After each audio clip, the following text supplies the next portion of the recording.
Haya, leo jamani tunakuja na movie nyingine inayomhusu bwana mmoja ambaye ni taxi driver ambaye alikuwa anafanya kazi ya kuendesha taxi na akapata zali. Sasa tuangalie, je, ni zali gani alilolipata? Sasa tunarudi huku bwana, tunakuta kuna mtu mmoja akashika begi anatoka kwenye hoteli moja, yupo mbio mbio kweli kweli. Huyu anaonekana kabisa yani kama amefanya majanga fulani. Akafika kwa taxi driver hapa bwana, akasema bwana, nipeleke mbele ya safari huko, nitakuelekeza na kwenda. Huyu taxi driver bwana ndo muhusika mkuu wa hii story, anaitwa Jerry.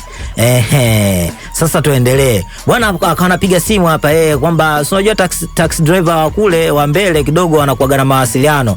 Akachukua sigara yake, baada ya kupiga simu akaweka hapo, akawa anaendelea kupiga story na mteja wake. Wanakata mitaa kama kawaida. Mteja wake kwenye gari wameandika no smoking, lakini yeye bwana ana smoke.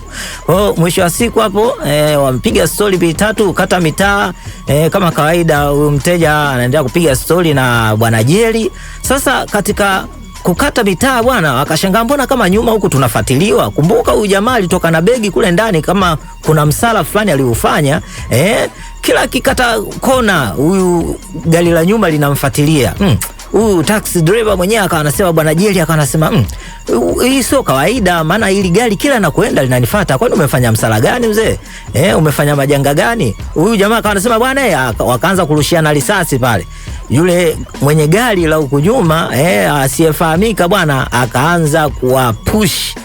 Analipushi lile gari la bwana Jerry. Anapushi kweli kweli. Sasa Jerry mwenyewe hapa akawa elewi. Kumbuka Jerry yeye ni taxi driver tu, kwa hiyo hajui kitu gani kinaendelea. Mwisho wa siku bwana, katika kupushi akawa ameufakamia ukuta wa sinyenge hapo. Huyu jamaa akasema bwana, kama gari aliwaki. Jamaa akaona ngoja mimi nishuke. Akashuka akawa anakimbia anapiga risasi, lakini bahati mbaya akagongwa. Kugongwa yule jamaa anageuza ili afuatilie kitu ambacho alikuwa anataka kufuatilia. Watu wengine wakawa wamefika. Kwa hiyo jamaa akaondoka na gari lake, akaona huu msala. Bwana Jerry akaona akafunga mlango wake, akaondoka taratibu huyo, na yeye anakwepa msala. Sasa tunarudi huku, Jerry kashafika sehemu ambayo anapataga vinywaji nini, anashangaa kuna taarifa habari inatangaza kuhusu ule msala. Na kakaa kimya, akaona msala bwana nisije nikashoboka afu ukanilamba. Si unajua tena maaskari hawana dogo. Mhudumu hapo akawa anasema bwana, sasa hivi matukio yamekuwa mengi sana. Na Jerry pale ana support. Ni kweli, unajua ubinadamu sasa hivi hamna. Anasema ubinadamu umeisha kabisa. Jerry hapo akasema ndio hivyo bwana. Akaona huyu bwana asije akaanza story mimi nikanani. Sasa bwana Jerry kawasha gari moja kwa moja, akarudi zake hadi nyumbani. Kaudi zake nyumbani, anataka kuchukua hela yake huko nyuma. Akashangaa huko nyuma kama kuna begi, akalibeba akaingia nalo getoni kwake.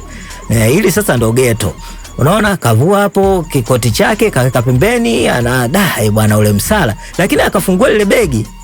Mama yangu, anakutana bwana na Marekani kajazana huko ndani. Akawa anacheka kweli kweli.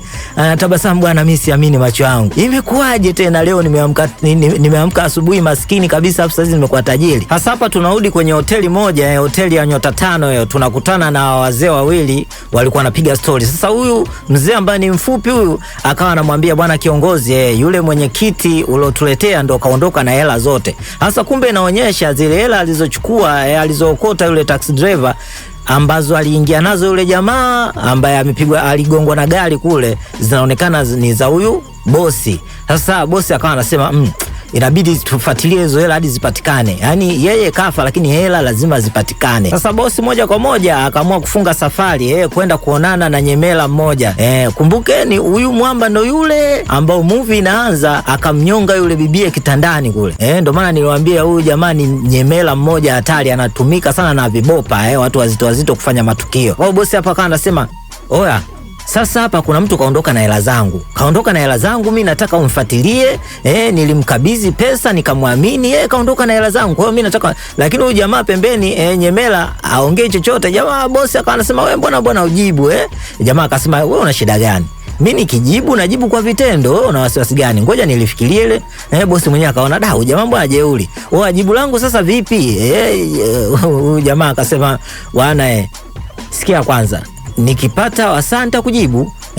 akawasha gari akaondoka. Huyu bosi akabaki akasema mpumbavu, maskini jeuri wewe. Sasa hapa bwana, inaonekana kabisa kwamba bosi pamoja na huyu bwana jambazi, bwana Nyemela waliongea wakayamaliza, kwa hiyo wakapanga mission. Kwa hiyo inaonyesha huyu jamaa kashuka hapo kwenye gari ana nyapia kwenye nyumba ya nani, ya Jerry. Sasa Jerry wakati ananawa uso akaona kolokocho kwenye kitasa, akaona mndani jamaa akaona amegonga hodi, akavunja. Akaanza kumuita hapo, Jerry, Jerry uko wapi bwana, jitokeze hapa na story na wewe. Jerry bwana Jerry toka bwana, mimi ni mtu mwema. Oya alivyoingia huko Jerry akaona wewe sicheki na wowote, mimi naijua hiyo michezo ndugu yangu, naijua mimi nishakamata mpunga tena afu nibaki kindezi hapo. Akawa ameondoka. Sasa jamaa akawa anavuruga ndani, anaangalia sehemu kama labda Jerry kakimbia, yeye kaziacha hela. Katika kuangalia akalikuta lile briefcase. Sasa akawa anafungua hapo kuangalia ndani, akaona hamna kitu. Akasema Jerry wewe, Jerry yani hapo ndo umejichochea, kumbe umeondoka na mpunga. Tulijua labda unaweza kukaa tukauchukua mpunga wetu. Sasa ngoja. Akawa anamwangalia nje hapo, kumbe Jerry bwana yupo juu ya paa huko, anamchola tu kwa juu kama kameramani vile, kama CCTV. Unaona bwana, yule Nyemela akafungua mlango wake hapo, akaona Jerry hapa, akaona afadhali bwana nimeponaje hapa. Yeye mwenyewe akaamini. Sasa hapa tunaona Jerry baada ya kuona mambo yameshakuwa mengi hapa, yashakuwa msala, nimekamata mpunga mrefu, kwa hiyo siwezi kuendelea kung'ang'aa macho hapa. Akaamua kupanda basi moja kwa moja hadi kituo cha treni bwana. Kufika kwenye kituo cha treni sasa, akawa anakata tiketi hapo, anaitambulisha kwamba mimi naitwa Jerry, nahitaji kuelekea Vancouver, Canada huko. Kwa hiyo nataka niende huko kidogo nikatalii, unajua kwa hiyo nahitaji nafasi. Akawa ameulizia kuhusu muda pale, akaondoka zake pale. Kwa hiyo zile pesa akaweka kwenye hilo begi. Na wasanua nyinyi watazamaji, moja kwa moja akafika huko. Tena ana moyo, hela anaweka vile. Aisemi sijui ningeweka wapi. Unaona, akawa anawasha sigara, lakini yule mhudumu akawa anasema wewe unaonekana kabisa una kitete, una wasiwasi. Maana sio jambo la kawaida, sio jambo la kawaida ufike sehemu kama hii ya vinywaji afu unavuta sigara. Yaani mtu yote anayevuta sigara kwa muonekano kama wewe basi anakuwa na hofu. Bidada hapa akawa anasema wewe una hofu gani? Na mimi nishajua wewe kuna jambo fulani labda unalikwepa, unalikimbia. Sasa jamaa akaona huyu mwanamke mbona kama naye anaanza kunichota asije akawa undercover ujue. Akamlipa hapo, bwana asante kwa ushirikiano wako. Lakini akaona dada akasema bwana ndo hii tu. Akampa na nyingine akasema bwana hiyo itakufanya wewe unyamaze, maana mimi sitaki nijulikane kwamba niliingia umndani. Kwa mtu yote akikuuliza usiseme kwamba isura umeiona, sawa? Akasema basi hamna shida, ila kuwa makini kwa sababu huko unakoenda sio kila mmoja wa kumwamini kama ulivyoniamini mimi kuniambia vitu vile vitatu. Jerry akaondoka zake hapa. Sasa huku nje ghafla bwana yule Nyemela naye akaingia maeneo yale. Utafikia alikuwa ananusa vile. Jerry hapo akawa anasubiria ili treni inakuja saa ngapi. Kwa mbali akasikia pompo. Akaona yes, muda ushafika huo. Ngoja nikimbie zangu mimi. Hapo roho haipo na yeye Jerry. Maana hapo tena tayari kama hii hali haijawahi kukukuta hii nakwambia. Hapo jasho kila sehemu hata kukua kuna baridi. Akafika zake hapo kwenye treni akakaa, begi lake kaweka hapo. Mimi nalia na lile begi anavyoliweka ovyo. Lakini yule Nyemela naye akawa ameingia muda huo. Lakini bahati mbaya lile treni likawashaanza kuondoka. Bwana akawa analifukuzia hapo, anaangalia kwenye kila behewa labda atamkuta. Angalia sana hapo. Jerry kajificha hapo. Na yeye mwenyewe ajui kama anafuatiliwa. Akaguswa ghafla akaona bwana unateta sawa bwana ukaa vizuri. Jamaa kaangalia alivyomkosa akapiga simu. Bwana bosi huyu bwana mdogo nimemkosa, lakini anaelekea Vancouver huko. Kwa hiyo nitamfuata Jerry huko. Anacheka maisha nimeyapatia mimi jamani. Huyu jamaa anasema, huyu Nyemela anasema bwana bosi mimi nitajaribu kufuatilia, lakini kwa sasa hivi ngoja kwanza nipate msosi kwanza, maelezo yasiwe mengi, sawa?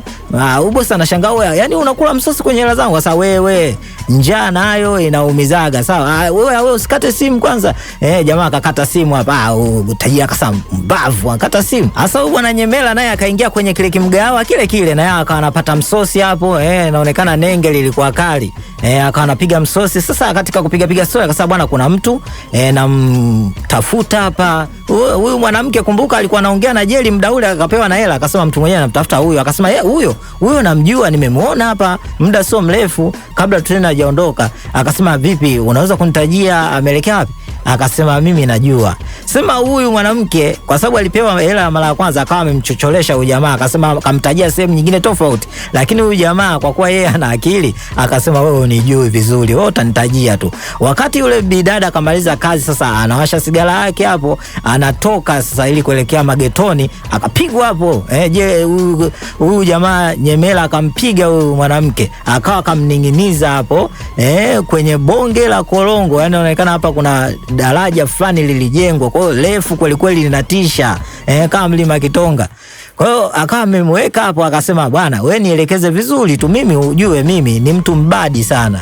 Lakini mtu akiwa mkweli akanyosha maelezo, mimi siwezi nikamfanyia unyemela wote, lakini mimi nishaua sana watu wengi. Kwa hiyo wewe kukuachia hapo sioni tabu. Kwa nitajie yule mwanamke kwa kitete, akamtajia au jamaa akaona ushataja, akamwachia. Bwana yule bidada akawa kashaenda zake, story yake imeishia. Sasa tunarudi huku kwa Jeli bwana, kalala na usingizi kabisa. Si unajua tena mawazo yakizidi muone daktari. Kwa hiyo kauona usingizi. Moja kwa moja treni ilipofika akawa ameshuka, amepanda taksi, akawa anaelekea sasa kwenye uwanja wa ndege. Maana masafa yanabidi yaendelee. Yani hapo yeye anataka kwenda mbali kabisa. Unajua atokomee mbali. Akawa anaulizia usafiri hapo, akasema bwana inabidi usubirie, akakatakata tiketi hapo kama kawaida.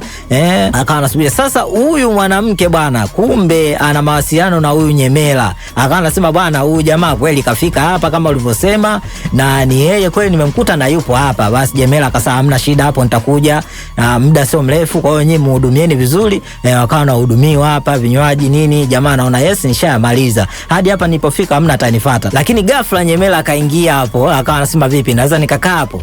Sogea kwa hapo pembeni, naweza nikakaa pia tukapiga story 2-3. Lakini wakati anapiga story akawa amechukua gazeti hapo, anaangalia anamuelekeza vipi matukio sasa hivi yamekuwa mengi sana, naona humu kwenye gazeti kuna vitu vya ajabu. Lakini ghafla akawa amemwekea kisu kwa chini, akawa amemwambia kabisa kwamba bwana hakuna kufurukuta. Kama unataka usalama wako, tutoke hapa kimya kimya, tutoke mpaka nje, tukaongelee nje. Sasa jamani, kwa sasa hivi kwa leo tunaishia hapa kipande cha kwanza. Kipande cha pili kitakuja hivi karibuni. Kwa hiyo usisahau kusubscribe, kucomment, kulike, kushare pia. Maoni yako ni kitu cha muhimu sana kwa sababu sisi sio AI.